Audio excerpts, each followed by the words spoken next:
I used to be a teacher, and also I would expect a response. So we're gonna try again. Good afternoon, everyone. Much better. My name is Tribeca, and I'm a senior programmer at Tribeca Festival. Thank you so much for coming out to the 24th Tribeca Festival and to coming to the free talks in the Indeed Lounge. Indeed has been hosting these talks for the last 4 or so years, and I've been honored to be curating them for the last 3 years. It's been an absolute honor to bring amazing conversations in here and to have people come in. Tribeca is committed to inviting the storytelling community to come out to the festival. We will have conversations here and in the AT&T Lounge throughout the festival, so please definitely check them out. Tell your friends. But you're not here to hear from me. You're here for this, what will be an amazing conversation, innovations in accessible storytelling and filmmaking. I'm very excited to have this conversation. This conversation is also co-hosted by ReelAbilities, so we're very thankful to be working with them. But I'm going to now pass it over to our amazing moderator, who's a storyteller and activist, Learn to Talk. Hi everyone. Well, welcome. I'm so excited to be here this evening, or this afternoon. Sorry that it's raining. No. That's my mother, and it's embarrassing. Thanks, Mom. Shh. Anyway, that's a good way to start out, I guess. We're on the 6th floor. Everybody comes to the 6th floor.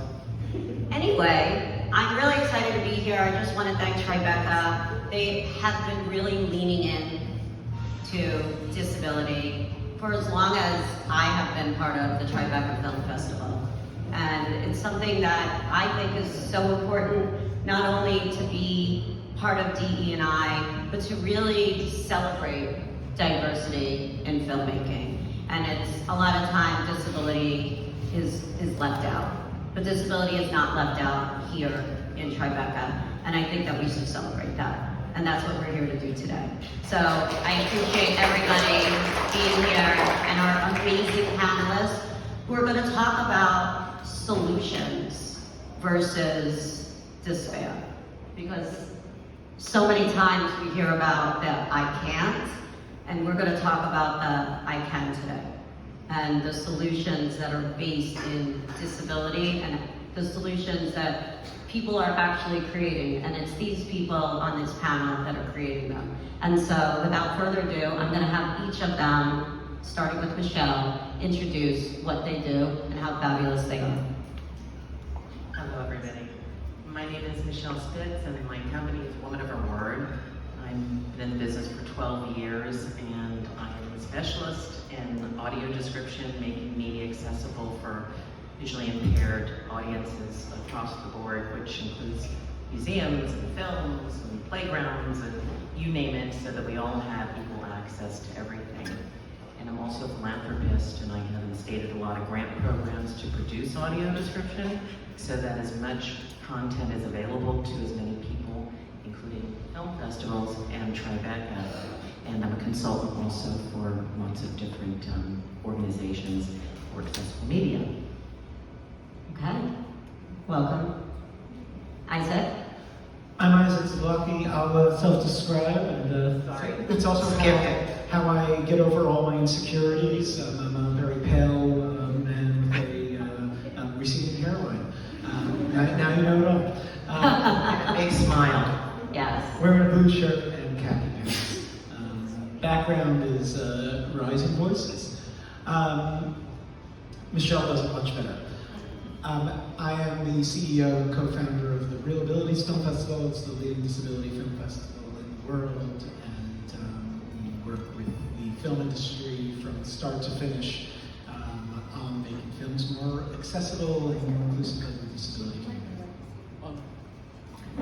Jenna? Hello everybody, my name is Jenna Bainbridge. I am a petite white woman in a black manual wheelchair with wavy auburn hair. And I am an actor. I am currently in Wicked on Broadway.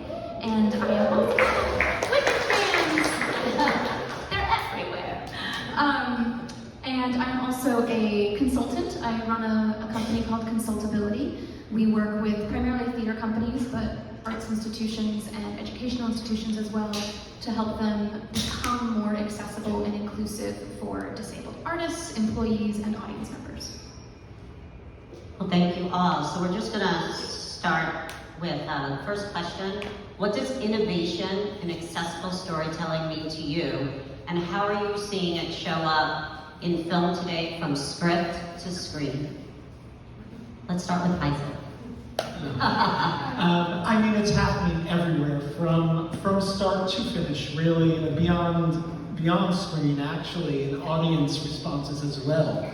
And the innovations, just to get into like some specifics, first of all, is actually from the storytelling, the story being told from the disabled person's perspective, and not just an outsider perspective, to the productions, of course, being a lot more accessible and hopefully open the doors to casting, and not only casting authentically and inclusively, but actually behind the scenes too, making sure that the production itself is artistically led with disability inclusion as well, whether the story's about disability or not. That goes for casting too. To, of course, how the films are actually being presented, and we're having a panel here that's being presented in an accessible way, and I thank our interpreters here. But there are so many ways that it is crucial to make films accessible at all times, and to make films, of course, just to get into the basic specifics, of course, have captions, audio description, as Michele can speak more to, and finding other creative ways to present films that will make sure that it is accessible to absolutely everyone. As a starting point, let's remember that the disability community makes up at least 25% of America's population, and this is a community that needs to be served. Great. Jenna? Isaac's point, people with disabilities, All is well. Okay. Sorry. People with disabilities are such a large and vital part of our population.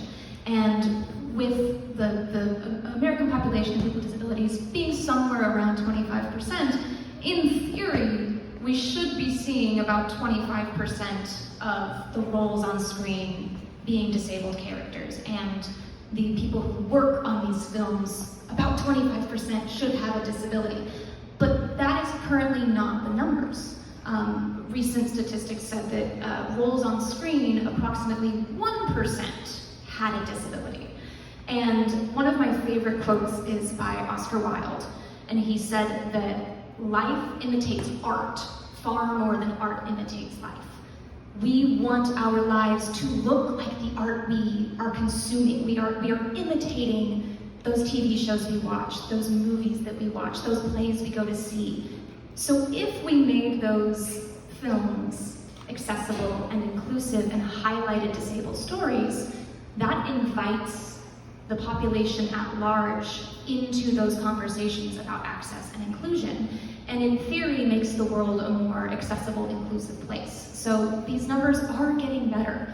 You know, it went from 10 years ago, 2% of roles on TV were being played by disabled actors, and that number has been on the rise. So I'm hoping that this exponential growth means that in the next few years, hopefully we can reach something closer to an accurate portrayal of our actual population. Right.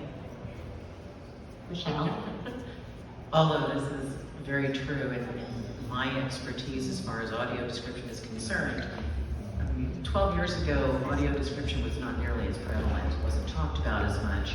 And now the percentage of content that is accessible is far greater than it was 12 years ago. A lot of advocacy, knocking on doors that were closed, some partially open, some flew open over time. It's quite impressive what's happened.